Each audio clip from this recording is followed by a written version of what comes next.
Welcome to the SwimSwam Breakdown. As always, I'm your host, Coleman Hodges, coming to you from my mom's house, my favorite place in the world, Columbia, Missouri. We are joined, as always, by Braden Keith, SwimSwam Editor-in-Chief from Philadelphia, Pennsylvania, and SwimSwam Senior International Reporter Loretta Race from French 75 Boutique in Kentucky.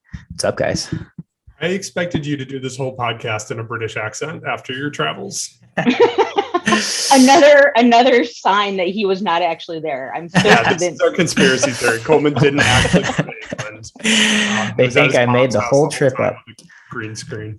Good day, mate. No, that's Australia. No, that's Australia. That's very wrong. I didn't go to the UK. I'm going to get an email about that one, Coleman. I'm going to forward it to you. And you it's the SwimSwam Breakdown. I don't know. I got so nothing. Coleman, you can barely pronounce anything in English. In American English. Don't ask this of me. This is too much. I can't talk in an Australian accent. I can barely talk about swimming, but we're going to try to do that anyway. So I'm glad we waited to do this until Wednesday because big news dropped just hours prior to the recording of this breakdown. Jack Bauerle is retiring, 7-time NCAA champion, leading the Bulldogs, the Bulldog women specifically, to multiple NCAA titles. He was the U.S. Olympic head coach, and now he's retired. Wild speculation. Who could, not who will, who could be the next head coach at Georgia? I've been debating whether or not to do this article because it seems pretty clear to everybody that this is going to be an internal promotion. Stefanie Moreno-Williams pulled her name out of consideration for the Pitt job, and I can only imagine that would happen, allegedly, because she was led to believe that she was going to be receiving more responsibility at Georgia. The rumors around NCAA's was a little more vague than a retirement. It was kind of a, maybe Jack was going to step back, take sort of an emeritus role, and give the associate head coaches, of which Georgia has 4. I think all of their assistants are associate head coaches. That's how you do it. Which is a funny thing. So good for Jack for negotiating a lot of money for them. But the rumor was that Stefanie was going to basically take on the women's team. However, they decide to describe it formally. Stefanie was going to be leading the women's team, and the prevailing name was Neil Versfeld was going to be taking the men's team. And if all of the rumors are true, and we've been hearing this basically since Jack skipped or wasn't at the SEC championships, you have to believe that they have an internal plan in place, because they wouldn't have waited this long to get into the coaching carousel, because a lot of the top candidates have already found jobs elsewhere. So they would be looking for the 3rd or 4th or 5th or 6th choices. And I just don't think that's what Georgia wants to do. So I'm assuming that the rumors are going to be true, and it's going to be Stefanie and one of the men leading the program into the future. Yeah, before we went on this podcast, I looked at just Athens local media, and that's essentially who they were speculating as well. Not even speculating, basically quasi-reporting that it was going to be Stefanie and then Neil. And so my question to Coleman ahead of the recording was just, I was curious why it would be Neil over the other, associate head coaches. So I think, that's a question, I guess. Yeah, and it's, Neil came back to Georgia a few years ago. When you start looking at potential candidates, as great as the Georgia program is, there's not I wouldn't say there's a super long list like some other programs have of alumni who are now top level coaches. And most of the people on that list are back at Georgia already. So it's, there's not a crazy long list of outsiders. And once they brought Neil back, it was conceivable that that's what was going to happen. But it's, it's hard to say. Neil could certainly hold that position longer than either Brian or Jerry could, just from an age perspective. And I know they're not allowed to hire on the basis of age, but they've had one head coach for how many years? And 43. 43 years. And I'm sure they liked that. I'm sure the ADs liked not having to hire new head coaches all the time. So we know it's not going to be Mike Bottom because he's $1.1 million over well, 5 which years. pales in comparison to what Jack was making. I think Jack was making 300 plus a year was the last contract. I want to say 330, but I haven't fact checked that. Wasn't he the highest paid head coach in swimming?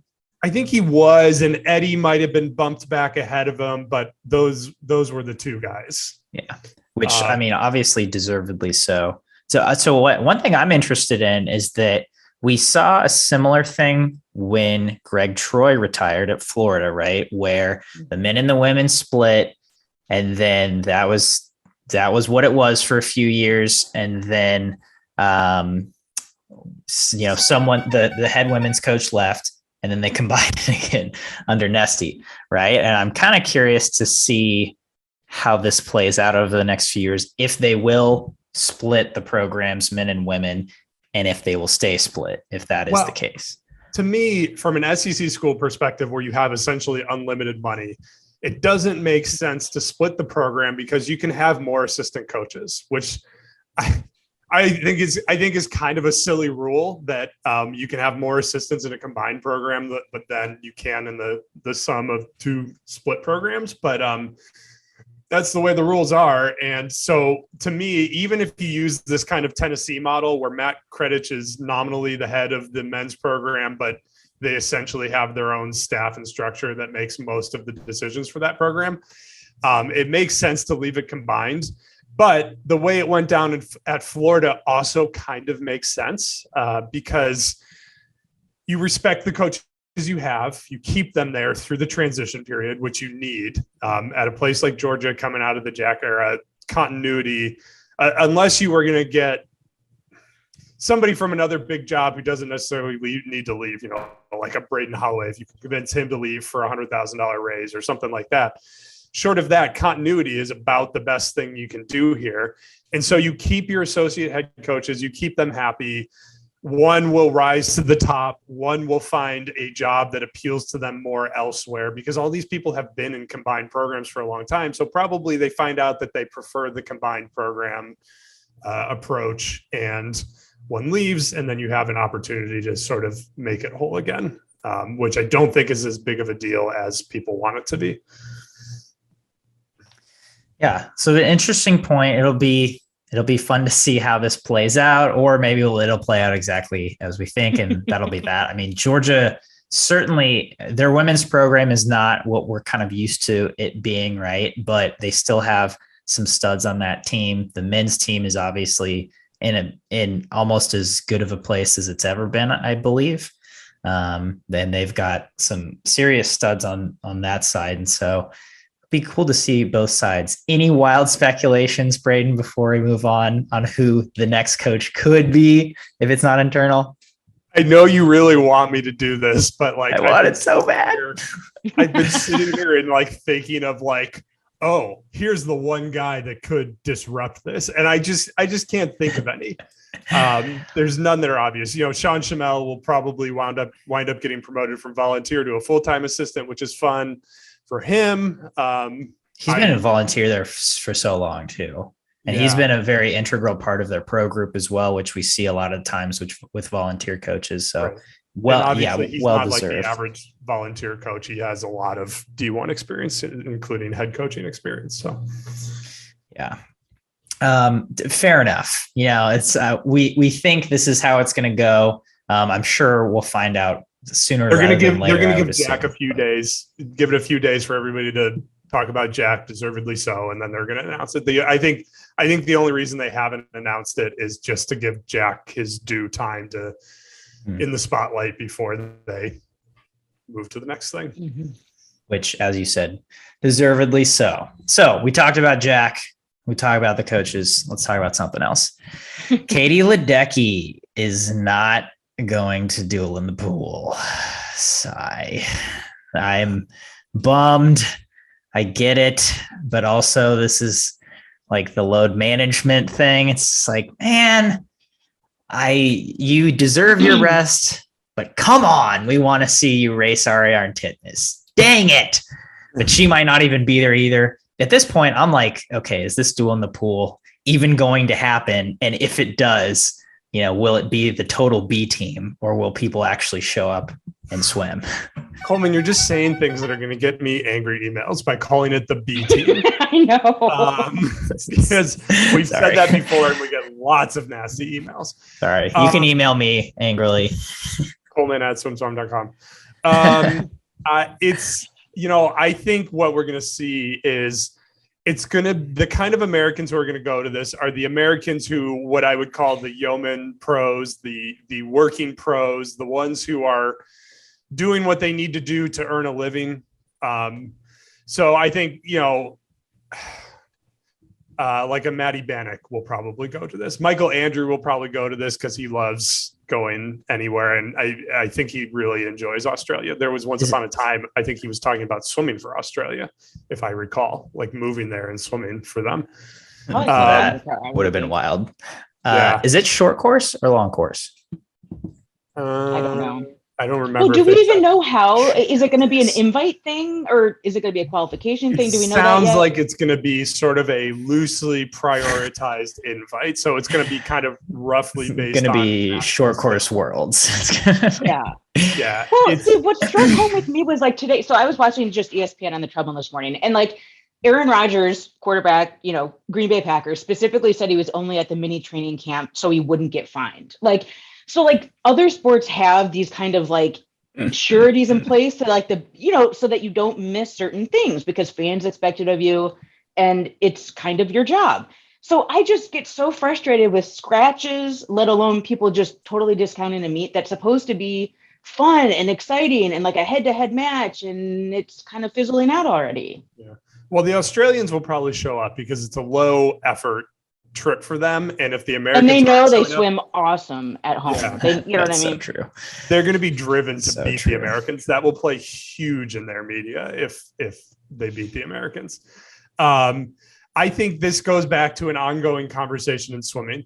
Katie, it's not going to be a lot of money. It's not going to be a lot of exposure. Katie Ledecky, everybody wants to make more money, but Katie Ledecky, Caleb Dressel, some of these swimmers have made as much money as they need to make off their swimming careers and will continue to make more money whether they go to the duel in the pool or not. The question is whether they can step back from that and say, okay, all these swimmers like to say, oh, for the growth of the sport, for the good of the sport. Yes. And it feels often very much like lip service. Phelps used to say that all the time too, right? And it turned out that mostly just meant Michael Phelps swim schools.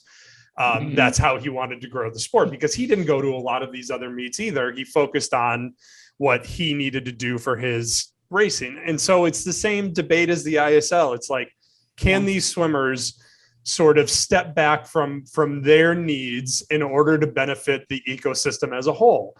And when they're in the primes of their careers, they don't want to, and they don't have to, and there's not an incentive structure to make them. So if they're going to do it, it's going to be out of the goodness of their hearts. And that's just kind of not how pro athletics really works. People just don't do things out of the goodness of their hearts because making the smart decision is worth so much more money. And then they say things like, for my family. Who was the NFL wide receiver who said he needed a bigger contract because his previous $20 million contract wasn't enough to feed his family? But it is what it is in swimming. It's a cycle. It's an ugly cycle. And we might just have to accept at this point that swimming is going to be what it is. This is not going to grow. Then it's popularity. Yeah. And that we'll just live on SwimSwam. We'll be our own little ecosystem. Stop screaming about why ESPN doesn't cover swimming, and I'll go about our lives that way. But you just said it. You said it is what it is. And so you can either be complacent or you can actually try to do something about it, like incentivize or decentivize. So that's what I'm for at this point. As a fan, that's what I'm for. And I guess a question is, right, is Katie Ledecky growing the sport more by winning 4 Olympic gold medals instead of 3 because she's not burnt out or taking a break in the middle of 2022 or whatever, or by going to Duel in the pool and just, going to all these meets that don't actually matter, but would be really cool. And obviously every athlete makes that decision for themselves, but again, this had the potential to be really cool, and we've already got one monumental battle that we know for sure is not going to happen now. So that's Duel in the Pool. We got more Australian news, though. Kyle Chalmers plays in Footy game just weeks out from World Championships. Footy, that is the Australian Football League. Chalmers is no stranger to this. Loretta, this was your article. Take us there. Give us the insight on this one. Right. So his father played and now he's a coach. And this is literally, I feel, Kyle's true passion. He, in 2018, said, past Tokyo, this was before the Olympics were postponed, obviously. He said, past 2020, I'm probably going to switch to be an Australian rules football player, or at least some tier of their league over there. And he actually had a mishap. So the injuries totally happened. I've looked at film. It's kind of like rugby kind of thing is what it looks like to me. So it's not like a non-combative sport. But, I think it's just funny that, we as Americans, we claim Ryan Lochte, who basically like injured himself, like breakdancing. So if someone's going to injure themselves, they're going to do it, on any turf, pool, wherever. And even Adam Peaty, had a foot injury and he was in the weight room. So even if you're doing something for your sport, you could potentially still injure yourself. And so just bottom line for Chalmers in particular, I honestly think that's his true passion. Like that's where he kind of clears his head, has kind of a reset. And so I think for him, I think it was a rejuvenation type thing. And he did it with his brother, Jackson. So, I think for him, that's what he needed to do. And he risked injury and he's his own man and he can kind of make his own decisions. Dude, how much do we know how much he like actually played? Was this kind of a ceremonial thing where, he had a red jersey on and you weren't supposed to hit him too hard? No, there's literally like, I don't even know if I think I linked it in my article, but like he's getting like full on tackled like from behind and he has the ball. And so I would assume he got a few bumps and scrapes from that, just that one instance. So as far as I know, he played the whole game or a good chunk of it. And he definitely got tackled. Yeah. So I awesome. pulled up some data on injuries in Australian rules football. 41.7 injuries per club per season, with 156.2 missed games per club per season. Lower limb injuries are most prevalent. Hamstring strains are number one, followed by hip flexions and knee, ACL injuries. Most of his injuries are shoulder, right? He doesn't have any knee and heart. Yeah, wow. So shoulder sprains and dislocations count for about 11.5 missed games per club per season, and largely resulted from tackling and contact. So shoulders are his problem, and that's it's less than 6 or 7% of the injuries sustained in Australian rules football. So I don't know if he did that math, but I did that math, and that leads me to believe that the shoulder isn't a problem, and hopefully he knows what he's doing, but hopefully he got some technique refreshers on how to fall without getting injured, because that's a big part of this, especially in the versions of football with less padding than we're used to here in America. But, if it keeps his passion for sport, I think it's good. Florent Manodou is the one we haven't talked about in handball. He's probably the best analogy for Kyle Chalmers and his relationship with Australian rules football. I don't think Kyle would make it out of multiple seasons of an AFL league play with a whole enough body to come back to swimming like Florent did. So he probably doesn't have that option. But I'm all for athletes being athletes and sparking their passion for athletics. Swimming can be very boring. If I could choose to be good at swimming or good at Australian rules football, I think I would choose Australian rules football until I tore my ACL the first time, and then I'd probably go back to swimming. That just makes me wonder what Florent Manodou looked like compared to other handballers. Like, are handballers small? Are they big? Because no, they're Florent is a literal gorilla. Handball players tend to be like basketball players, that kind of a build. Interesting.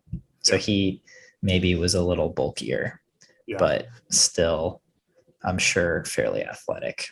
So I'm with you guys. I'm all for Kyle doing his thing. Like I really doubt he got into this just like, oh, let's play a football game, and like didn't do his homework or didn't know what he was getting into. I'm sure there was some risk of injury, but people saying this wasn't a smart idea. It's like he just went through a lot at the World Championship trials with the media attention that he got, and he said he needed a mental refresh. Seems like this was part of that process.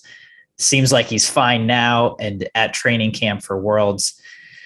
So I guess we'll see how he does in the butterfly only and relay only events in Budapest. We have another swimmer stepping away from the sport, not retiring, as we now know. South American record holder Delfina Pignatiello announces that she was stepping away at age 22. She kind of had a few different reasons. She cited one of them as the media attention she was getting, saying that in a TEDx talk, I touched the wall in Tokyo 2020, realized, didn't know what my time was, didn't know what position I was, only thought about social media and how people were going to react to my time. What do you make of this, preeminent stepping away, not retirement?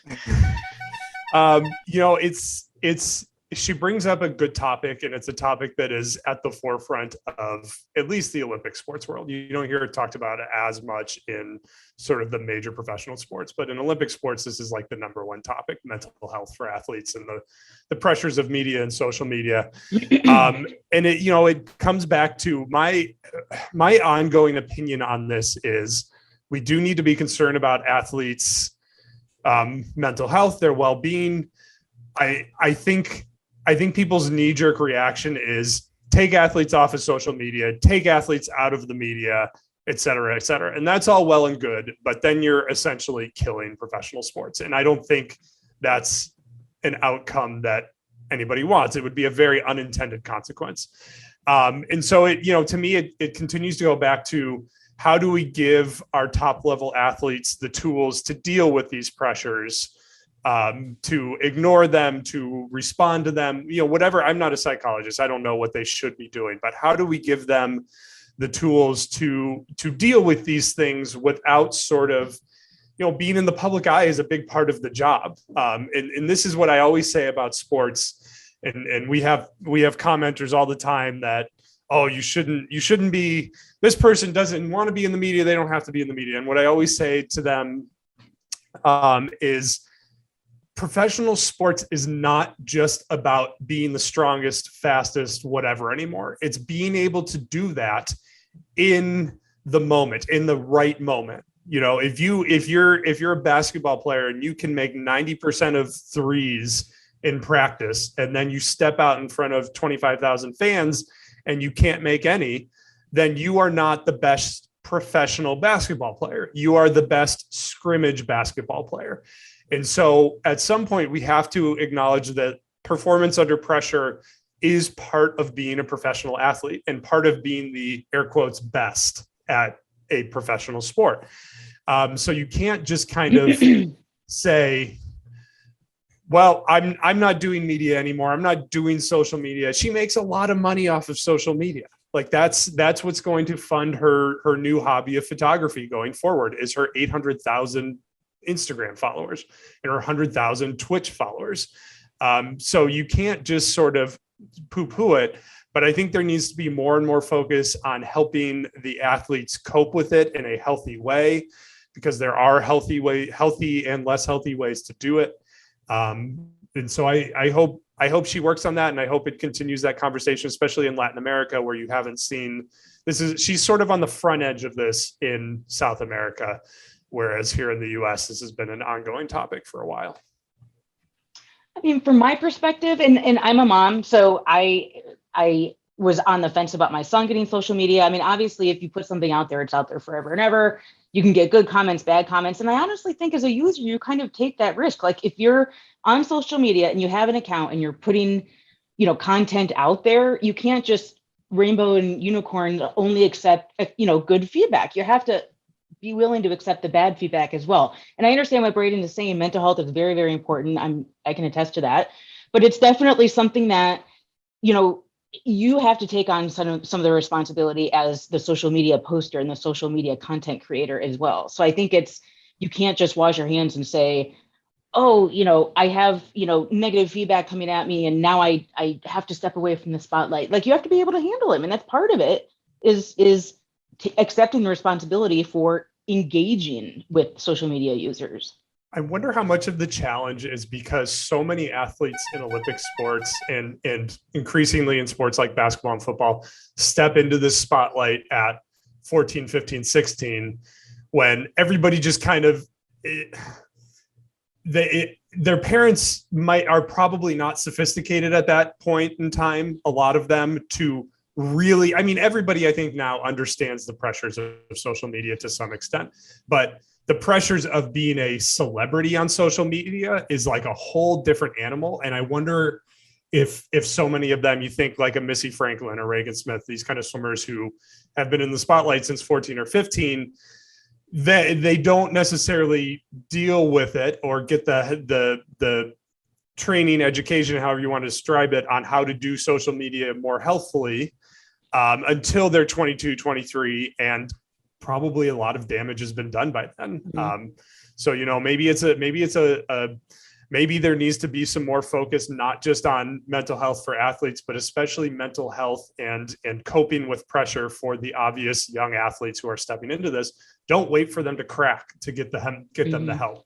Give them those tools up front so that it doesn't become a problem. So it's not a floodgate situation where it all just comes pouring out at some inopportune moment. And their parents. I think you hit on I think their parents as well. I think it would be very valuable. Yeah. To bring them into the loop as well, because like you said, they're probably a little just uneducated, just inexperienced. And so that's critical as well. They're the main support line in most cases. And we see it from parents of these swimmers all the time. Some of them are very good at dealing and accepting and handling the criticism of their kids, but it's hard to, Loretta, it's hard to see your kid be criticized. And if you take 10 steps back, you say, okay, this is the game. It's, it is what it is. But people tend to not take 10 steps back and look at their kids in that way. Right. So it could probably be a good family thing, and that's good for everybody, right? Like a reluctant parent can then say, oh, I didn't want to go to a psychiatrist or psychologist, but I did it for my kid.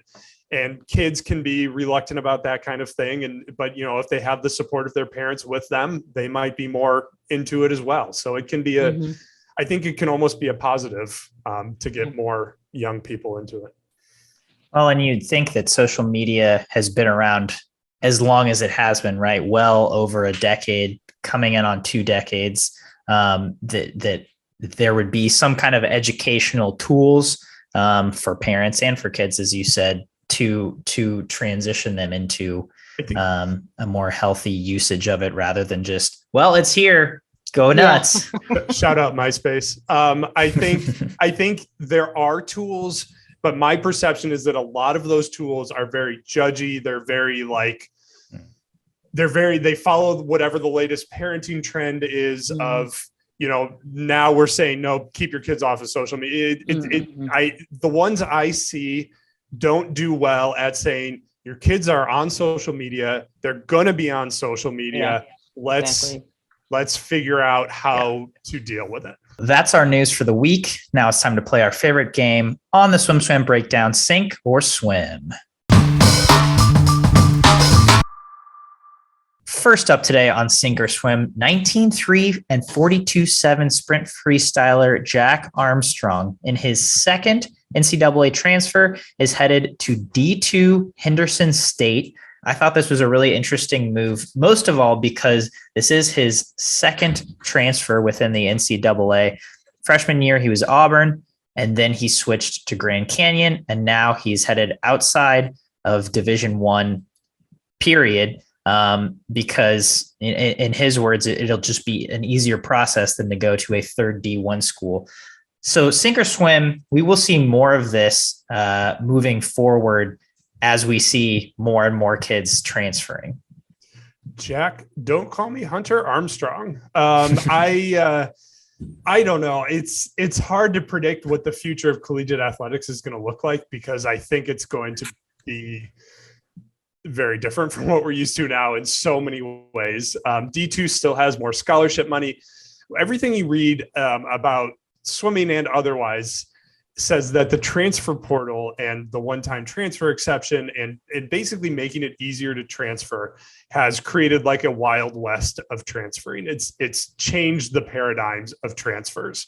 And that's what we all said we wanted, right? We all said we wanted athletes to not be beholden to college teams that are similarly not beholden to them. The college programs have always had a lot of ways to sort of screw over the athletes, and now the athletes have their ways to do what's best for them without regard for the college program. So this is what we all said we wanted.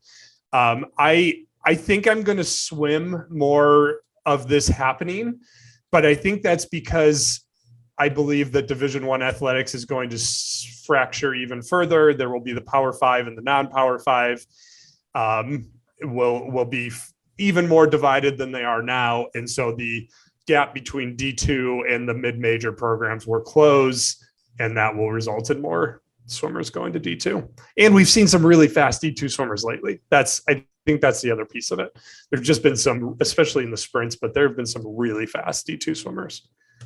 That's why I was going to swim it. I mean, just for the fact that it's not like some black hole off, in outer space somewhere. Like it's a legit, D2 conference or league, whatever you call it. And so I think it's tremendous opportunity for people to capitalize on what others before them have done and just kind of carry that on in D2. So I'm swimming it. I'm swimming as well. I'll hop on the bandwagon. Yeah, I think that D2, especially over the last decade, has proven to be a very legitimate farm to grow on, as opposed to Division I. We've seen a lot of really great swims happen at D2. You can get great educations there. So yeah. Well, the educational, I'm not going to make a quality judgment, but the reputation of D2 schools academically is less consistent than D1 schools. So I think that actually works against it. It's not that you can't get a good education at D2. I think it's just less consistent is what I would describe it as. Gotcha. So guess we'll see. Speaking of transfers, Maggie MacNeil not going to Cal. She is reuniting with Rick Bishop at LSU for her 5th year. And here is my question. Under over, she leaves LSU after her 1 year of eligibility. After her 1 year of eligibility, 6.5 program records, including relays. Oh, it's going to be well over. LSU, we can't sit here and say LSU never had good swimmers. They've had lots of NCAA qualifiers. They happen to have had a couple of very good butterflyers. That's sort of been a strength of the women's program there for a while. But a lot of these times, 50 free, 100 free, 100 fly are gimmies. The 200 free is not faster than, 100 back is more or less a gimme. Kaylee O'Quist, a former SwimSwam contributor, still holds that record. But Maggie is roughly 3 seconds faster. So, I think what it comes down to is the fact that at the end of the day, Maggie can break some of these some of these records in dual meets, on relay leadoffs. So 4 seems like a minimum to me, for individuals. And then the relay records, Amanda Kendall was there. So they have some decent relay records, but when you throw like a 20-point split onto one of those, onto a 200 free relay, or a 45 high split onto a 400 free relay, it's just such a difference maker. And Rick Bishop is a good coach, and the rest of the program will continue to improve. So I guess she gets about 5 individuals and probably 4 relays. So, I'm swimming it too. I think she's just a force to be reckoned with. She was even at Michigan. So LSU she's going to want to cement her legend there. And so I think that's what she's going to do. I think it's kind of an easy swim. Dang. Well, I'll take the under just to be provocative. I think we'll expect a lot. I think she'll go fast there. I think it will be easier for her to get those individual records than the relay records. I don't actually know what LSU's relay records are, and I'm sure that there's a high chance that they will get broken, especially with her tenure there. But just 1 year, it's not like the stars have to align, but it's not a lot of time. She does really good at swimming fast in season, and I know that the odds are against me on this one, but I could see her leaving there with just her name on the record board just 6 times. I want to pull up who else LSU has in like some of these events. Somebody pull out a calculator. All right, hit me. 22-4, 22-4, 22-7, 22-7, 22-7, 22-7, and 21-0. 21-0. 88.8, which is 120. 128. School record is 128.9, and that's without relay starts. So like, to me, that's like kind of close. It's like it's not a given, but yes, high chance. Yeah, who does LSU have coming in next year? Not sure. I'm looking. Okay.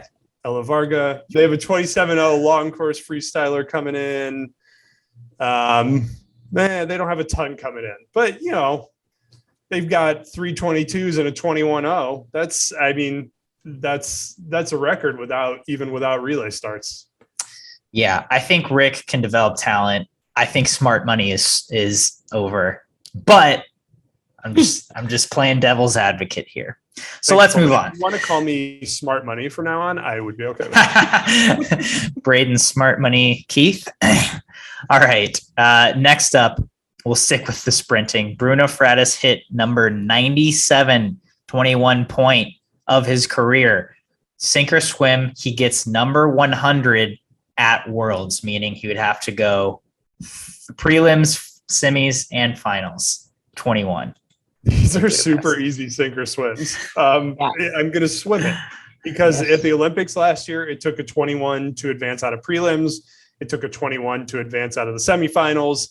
I'm still not sure I'd bet the house on him medaling, but he's certainly going to final, especially after Mare Nostrum. We have to believe he's going to final. So I'm going to swim it because he's got 3 rounds, and I think he's going to do it in all 3 because he's got to do it to get to the final. So that's a pretty easy swim. I'm swimming it as well. Like, there's no margin of error essentially with 50 free. You can't kind of coast and know like a 146 in the 200 free, for instance, will make you to the next round. You have to be pretty close. There's only hundreds separating these people. Right. So I don't think he's going to chance it. Dressel doesn't really coast in the early rounds. Right. So it's a swim from me too. It was a slow news week, guys. All right. just give me a break. I know we're agreeing. So yeah, it definitely was. I can't play devil's advocate. Swim, absolutely. He'll do it. He is That's because you don't want him to come 21. That's because I don't want him to come after me on Instagram. I like being Bruno's friend. 321 points. We'll see but how cool is it going to be to see number 100 in the 50 free final in Budapest? All right, moving on. Kelsey Dahlia joins the Louisville heavy Notre Dame coaching crew. The question is, will Notre Dame, men or women, be top 6 at their first ACCs with this new coaching staff? What were they last year? I know. I was wondering that. I do not know. I have no idea. I did not do my research. You didn't check that when you wrote this question? Didn't check. I assumed they were not top 6. Let's see. Men were 8th, and they were 202 points away from top 6. Mm-hmm. I'm looking at. Let's see. Women were 8th as well, and women were 6th. In 2022, what you're looking at, read the headline of that scoring section. But it's a combined meet this year, but the database is set up as separate. The women were 6th. Women were 6th. Yeah. 15 points ahead of Virginia Tech, a rising Virginia Tech team, although a Virginia Tech team that hasn't recruited a whole lot. they get Jack Hoagland back for the men next year after a year of injury, the 2020 ACC Swimmer of the Year. So that's definitely going to help. There's a lot of other new head coaches in the ACC. So Pitt has a new head coach. Boston College is going to have a new head coach. So I guess not a ton. I don't think it'll be that quick because I think the gap on the men's side is big enough. Jack Hoagland will obviously help to close that gap, but the programs ahead of them are young programs that are improving. It was a bad year for Notre Dame, so maybe if the stability will help them. I think maybe the Virginia Tech women will nip them for 6th on the women's side, and I think the men could maybe climb to 7th, but I think 6th would be a tall order. So I'm going to sink this one. I'm going to sink it as well, and only because, okay, so we said the women were 6th, so maybe they'll maintain that position, but I don't think it's going to be you can't attribute anything solely to the coaches, I don't think. I mean, it takes a while to build a culture, to like embed themselves in the whole mentality of the team. So I think if you can attribute it to coaching, it's not going to be this up and coming year. It's going to take a little bit longer than that. And so Notre Dame graduated, I can't say graduate anymore. They had 192 out of their 233 individual points from seniors. And so far, we have not heard from any of them about coming back for a 5th year. So that's more than Duke ahead of them. It's about the same number as UNC that are 2 spots ahead of them. It's 112 more than Virginia Tech, who was just behind them. It's 100 points more than Florida State. So they are losing a lot, which in some regards could be good for the new coaching staff and rebuilding the culture. Could be an okay thing for the long term. In the short term, that's a big loss of talent, and talent does still matter. Coaching matters in college swimming, but so does talent. Oh, man, I'm on the fence. I do think the coaching staff will have an immediate impact. Like you said, they had a tumultuous year. The fact that they got 6th on the women's side is honestly really impressive to me, given the year that they had with their coaching staff. 8th in the men's ACCs right now is still like really solid considering where the ACC is at. It's just so deep. I think with a solid coaching staff, one of those 2 teams can crack top 6 this year. In this game, our readers love this game. I think you have to tell us who you think they're going to beat, because it's easy to be toxically positive, right, but it's hard. I'm toxically positive. You have to be negative about. I am toxically positive. Yeah. You and Mel Stewart. Oh, okay. This is okay. I think they will. I think Georgia Tech is losing a lot on the men's side. On the men's side, I think Georgia Tech's losing a lot. They are 189 points individually. 138 from 5th years. Yeah. So like a lot of their like really good guys will be out the door. I'm not UNC. The coaching staff has been there a while now, and they've kind of stayed where they're at. Right. We haven't seen a ton of signs that they're going to make big moves. And Florida State is kind of the same way for me. Counterpoint. Both of those teams, their highest scoring class at ACCs last year were sophomores, which is not good for you, Coleman. Not good for me. A sign. Not good for me. I'm getting on the wrong side of the ship. These ones. I mean, is there a conference right now that has a better top to bottom roster of coaches than the ACC? I don't think so. Yeah, I don't. I think that is the conference right now. Yeah. Honestly. What about Pitt? What if the Pitt men catch Notre Dame? The Pitt men return more points than Notre Dame does, barring That's 5th years. really interesting. Yeah. That'll be just a great battle to observe anyway, right? Like 2 brand new head coaches, 2 young guys coming in, lots of vision, I'm sure. So ACCs is going to be the conference meet to watch. We got to move on. Last on Sink or Swim, We put out an article titled, "Is David Popovich the fastest 50, 100, 200 freestyler ever?" The answer is no. But we did put together a fun diagram of the top 10 all time when you combine 50, 100, 200. It obviously heavily favors people who are really fast, the 200 freestyle. Example, Paul Bierman is number 1 on this list. Michael Phelps is number 2. Yannick Agnel is number 3. David Popovich is number 5 all time with a total of 254.20, just 0.91 behind number 1 Paul Bierman all time.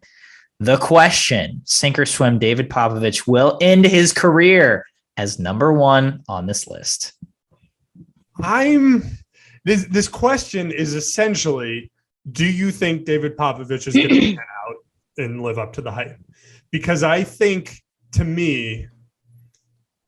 he'll end his career as the best 50, 100, 200 freestyler combo, subjectively, if he pans out, right?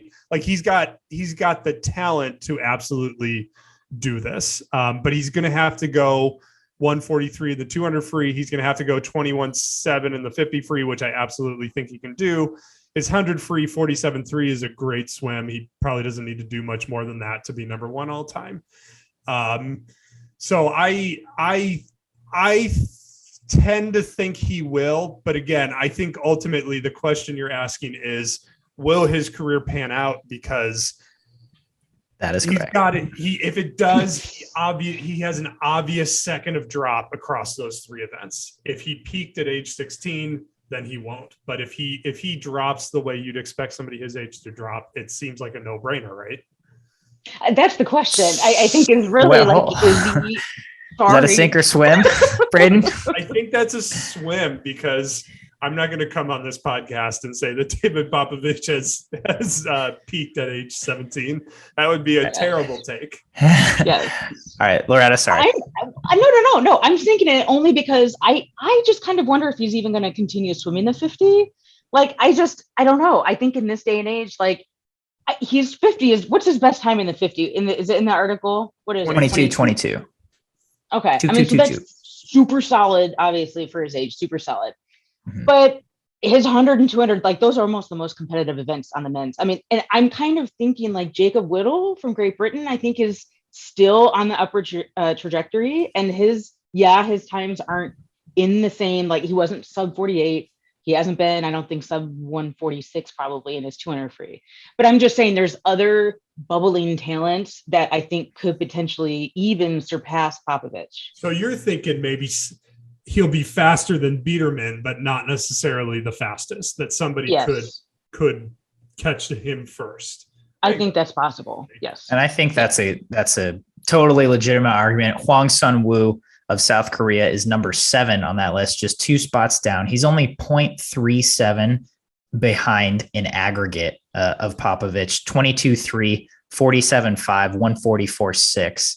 I could see Popovich, though, just like going to some random meet, tapering just to pop off a 21.6 and prove he can. That seems like in vibe. His arms are so long for a 50. Yeah. Like, they're like chunk. Yeah, so long. I'm swimming this because, as Braden said, I'm toxically optimistic, and I think Popovich has a lot of upside. It's like he's probably still growing. He certainly has muscle to put on, and I think there's a second there between those 3 events that he can definitely take. And even though there's a lot of young guns, like Loretta said, coming up, I think he's going to be at the top. Be the one. Plus, you want to write the David Popovich is better than Michael Phelps in this category. Is David Popovich the next Michael Phelps? No. The new Korean daddy. Exactly. That's a SwimSwam Breakdown. For anybody who doesn't know, I'm not being weird. It's not weird. That's the SwimSwam Breakdown. Tune in every week for your week's news in swimming.